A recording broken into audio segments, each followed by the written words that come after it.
No stairway. Denied. Welcome to the BJ Show. Let's rock and roll. Rock and roll. Come on, everybody. Let's lose control.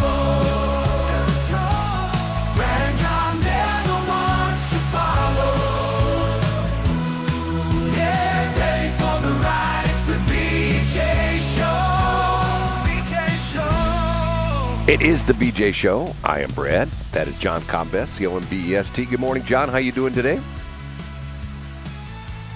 Hold on a minute. Okay, try that again. I said I'm fantastic. How are you, Brad? My clipboard hit the wrong button on the board here, and you were not on the air. I am doing just great. Boy, this is going to be an interesting day. Lots of stuff going on today.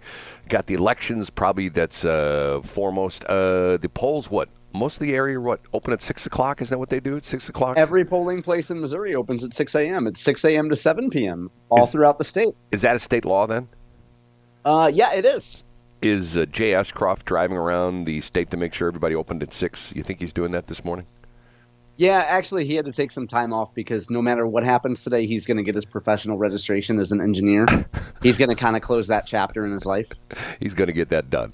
Okay, we'll talk about the election. Lots of stuff going on with that. Supposedly today is the day we find out who's going to be the VP candidate on the Democratic side, and it's down to what I hear down to two governors, the dude from Minnesota and the dude from Pennsylvania. And I still find it hard to believe that when I listen to reports on radio and read it in online, that the Democrats are having second thoughts about Shapiro, the governor of Pennsylvania, because he's Jewish. Now, right, I think I'm surprised they're picking him because of that, Brad. Well, John, the amazing thing about that is, if you know Jewish people, and I know several, have known a lot of them through the years, they almost always vote Democratic. So why would the people that support them not feel bad about that? You know what I mean? I mean, to the point where that would be like... And who's the them there? Who the people who support Democrats or who support Jewish people? That would be like let's say there's a business that is thriving in West St. Louis County, and the reason is because John Combest and 1,000 guys just like John go to that business. And the owner of that business says, the problem with my business is I got too many white guys from West County that come here. And you would go like, well, hold on a minute now. We're what keeps you in business. Get what I'm saying? Yeah, I get exactly what you're saying. Yeah. And I think it really shows the chasm there, Brad, between what some people would say are just pro-Palestine voters and people who are, longtime Democratic voters who happen to be Jewish. You're right, Brad. It's going to be interesting. I sent you a couple things yesterday. Did you find that Cori Bush article interesting? I did, and I have another piece of it. It's not in the top three. We could talk about it. But there's a fantastic piece in Politico magazine by a woman who actually lives in St. Louis named Kathy Gilsonen. And yeah, Brad, you sent an article about the essentially a conference call, a Zoom call of the squad. And the big thing is what is the equivalency between what happened to Jamal Bowman in New York and what could happen to Cori Bush today in St. Louis? And are the districts different enough that what happens in New York does not apply to St. Louis? Right. And if you know the story with Jamal, he was one of the, matter of fact, I think he was only a first-term congressman, wasn't he? I think this was his first term. And the primary in New York was, last month, June, I think, something like that. And, yeah, something like that. And I think, wasn't he the infamous guy that pulled the fire alarm? Wasn't he? Yeah, he did. He did. I think he just bumped into it, though, Brad. I think he was just clumsy and he pulled the fire alarm. Anyway, he came out anti-Jewish and pro-Palestinian. The only problem was his district was very Jewish, and the Jewish people essentially mobilized and said, get this bum out of here, and they essentially primaried him out. And with a whole lot of AIPAC money. Let's not forget, it wasn't just the voters, but they did have a lot of money from a Jewish PAC. Right. And he's gone. And the interesting thing about that is, if I'm not mistaken, University City is part of Cori Bush's area, and not as much as it used to, but there's still a fair number of Jewish people who live in University City. Obviously, if you look at Cori Bush's constituents, I think you would probably have to say the majority of them are black. Would that be safe to say? A plurality of them, yeah, for right. sure. Plurality. See, John's got all the political terms that he uses there. Okay. John Combest, C-O-M-B-E-S-T. I spell it because you need to go to his website, johncombest.com. He puts this together every single day. He's done it every single day for the past 22 years. We start off in the morning with this guy. I'm Casey Kasem. And what does he do? Now on with a countdown. He counts them down, and we start off with John's number. In third place. Some resolution to a story we talked about Friday, we talked about yesterday, and we got some resolution yesterday, Brad. The gentleman who had been using the women's locker room at Life Time Fitness in Ellisville was escorted out of the gym on Monday afternoon after, according to the Post-Dispatch, after spending the morning using the sauna and sunbathing. I'm guessing at Lifetime Fitness they have a place where chicks can go outside and get a little sun. And as it turns out, Brad, it appears as though Lifetime Fitness is able to have it both ways on this issue.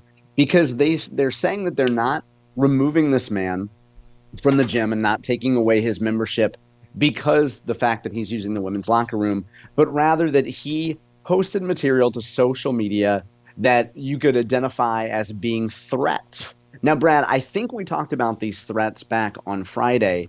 He had posted some, and I haven't seen, I'm not a member of, I don't do Facebook, so I haven't seen some of the stuff. But apparently he was posting pictures in his car that included firearms, Brad. I'm not sure if you heard about this. And there were some other statements that some people interpreted as being threatening. So the long and the short of it is that Lifetime Fitness is able to try to have it both ways. They say we're not getting rid of this guy because he's using the women's locker room, but we are holding our members to a certain standard of things they can and cannot say on their social media posts. And then another piece that I would add, Brad, that's interesting is that the state of Missouri says that its Department of Revenue is tightening up its rules on how it assigns gender. So, Brad, if you were to go in and say that you are now a woman, you would either need to provide the Department of Revenue a court order or medical proof of a full transition to being a woman. And only then, only if you have a court order or medical proof of a full transition, can you pretend to be a woman on your driver's license. Okay, John, who is TJ Moe? Do you know who that is? Yeah, he is a former Mizzou football player. I think he had a cup of coffee in the NFL. And he has become a conservative personality of sorts in the St. Louis area. He was interviewed yesterday afternoon by Mark Reardon. Did you hear this at all yesterday? No, I did not. He gave a little bit more in depth in this, and that supposedly this guy lives in his car in the parking lot out there at the. I think so. And if I'm mistaken, someone should correct me. But I believe that from his car, these posts are where he showed firearms in the back of his car, Brad. Well, the reason that and apparently the I can't remember what police department is that, county or is that Clarkson Valley out there, the boundary line. They might be, or Ellisville has its own police department, don't they? Yeah, but I don't think that's Ellisville right there, is that? I mean, because right up when you come down Clarkson, you come through obviously Chesterfield, and then you got Clarkson Valley, which I believe is patrolled by St. Louis County Police. Okay, yeah, I'm not sure. You could be right, but anyway, go back to the police thing. Okay, he's saying there was 4 cars there, and the reason that they were very concerned about this is that, like you said, on one of his socials, he had essentially said that people were going to die. And he went into the locker room. They had a female officer follow him in. They cleaned out the locker room, got everybody out. Supposedly they searched all the lockers because they were afraid he might have planted a bomb. And the story just gets like weird. And the whole thing is, this is not a case of him essentially saying, I'm not being treated fairly. It's a case of him just stirring the pot, or him or her, whatever you want. And the interesting thing is that supposedly, from what TJ Moe said, that on his Facebook page, I believe it was Facebook he referred to, that all his transvestite friends have all said, we're going to go out there and join, and we're going to carry on the cause. And I'm going like, okay, whatever.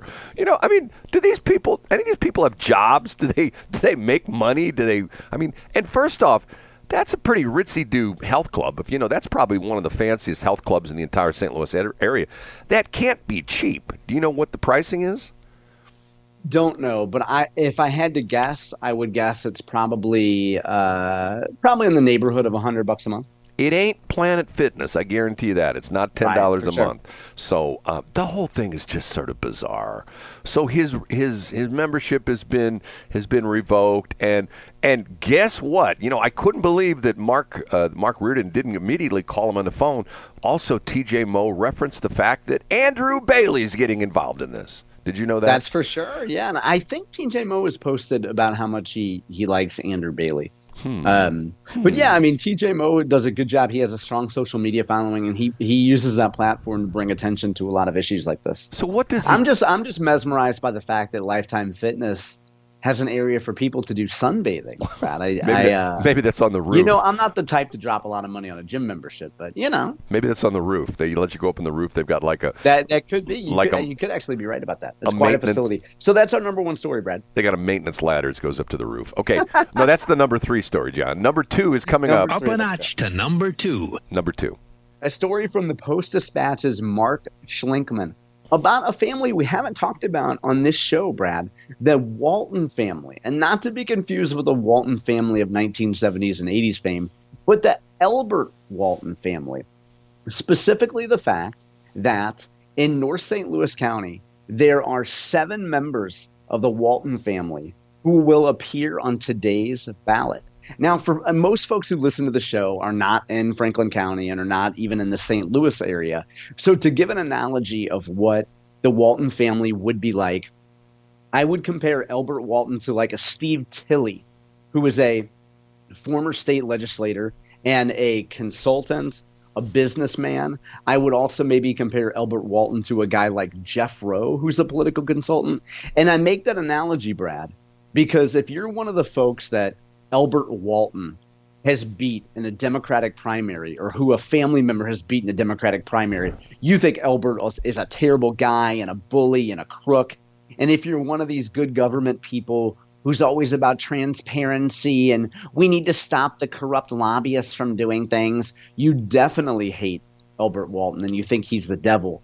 But if you're one of the people that won an election with the help of Elbert Walton, or you're somebody who got a patronage job because of Elbert Walton, he's just good old Uncle Elbert, or maybe Grandpa Elbert. Brad, there's a number of candidates who are on the ballot. We won't go through all the races here, but some of them are running for committee people. Some of them are running for multiple offices.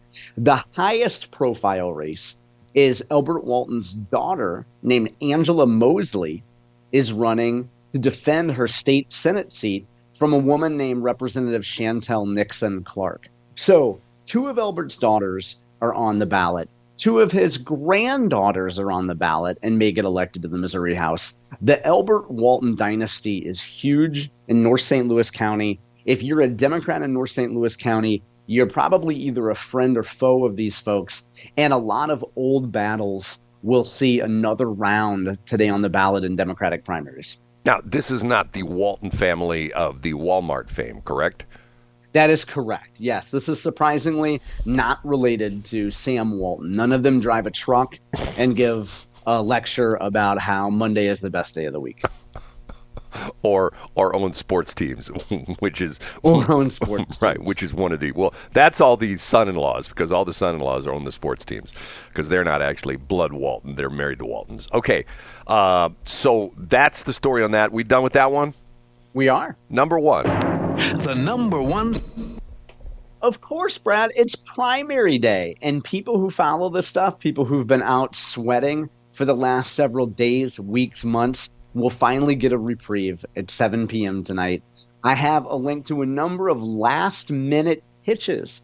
Heat Mundo in Kansas City had a bunch of folks on, including, Brad, your favorite candidate, Valentina Gomez, who got in a little tiff with Pete on the air. But it's election day, Brad. That's bottom line, our top story. I would once again point out that the only show in the state of Missouri who's doing election night coverage this week in Missouri politics, I have a link up at the top of my website today. Tune in at 8 p.m. We're going to have folks who've won races tonight. We're going to have campaign consultants. We're going to have advisors. We're going to have leaders of interest groups on. and we're going to live stream the results as they come in from around the state of Missouri. 8 p.m., go to This Week in Missouri Politics, any of their social channels, Facebook, YouTube, Twitter, you name it, you'll be able to see the live stream, Brad. Now, John, you've done this. This is the first time for this, correct?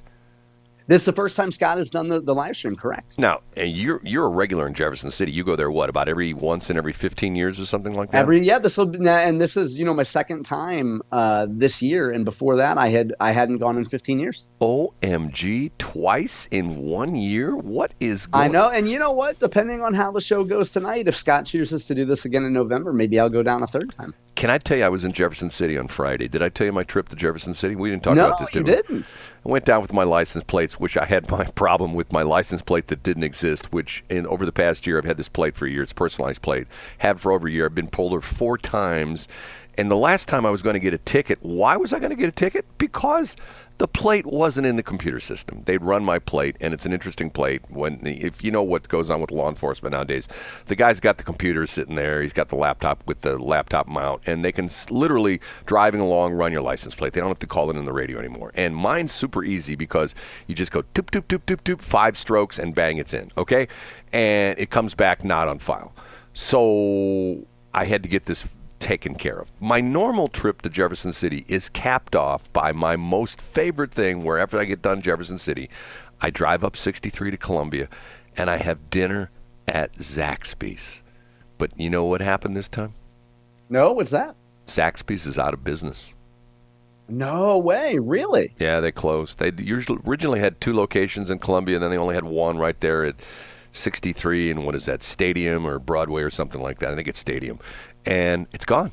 There's no longer there. And I was most upset because my trip to Jefferson City was not capped off by my favorite meal from Zaxby's chicken strips. So anyway, Jefferson City. What will take its place, Brad? In your repertoire of unhealthy food, what will take its place? John, or are you able to go swing by somewhere and else get some other sort of cholesterol-laden, artery-clogging food good?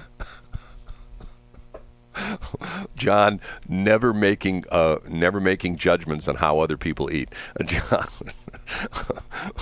John is never pointing fingers by saying things like obesity scooters at Schnucks. He was never say anything like that, would you, John? I absolutely would. And all we do is judge other people and their food. I don't care what people eat. But let's get back to the question. What did you eat instead? I didn't eat down there because of the fact that, everything we have, they have. See, Zaxby's is a chicken chain that came out of the Southeast. Primarily they're in Tennessee and Alabama and Georgia, places like that. And I think the reason they opened in Columbia is because this goes back to the fact, and I think they opened like the year after Mizzou went into the SEC. And the SEC, Zaxby's is a big advertiser in SEC land where they advertise in a lot of the teams and stuff like that. And I think they thought that, well, we're now in the SEC, so eat like the SEC. And Zaxby's essentially is like Cane's. Pretty much the exact same kind of thing. You get a number 1 and it's 3 strips of chicken and French fries and, Texas toast, and you get that orange sauce that you dip your chicken in, all that kind of stuff. Oh, yeah, that's got beta blockers in it. Yeah, all that kind of stuff. Yeah, it's got omega-C and all that kind of stuff. But I don't know. They just, the last couple times I went there wasn't that busy. And in Columbia area, It's sort of off the beaten path. It's on the east side of Columbia.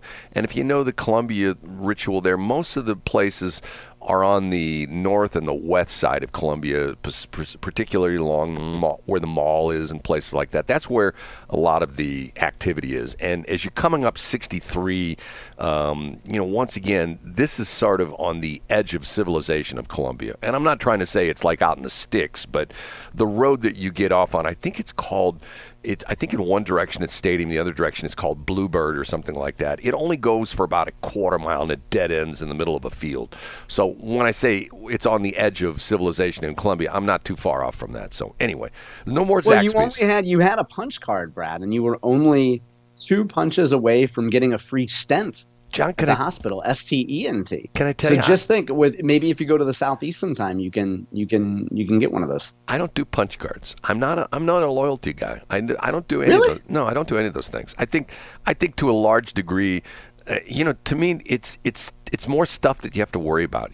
Oh, I'm going to so-and-so. I got to make sure I got my punch card with me or my loyalty card. And not only that, the real reason of that is?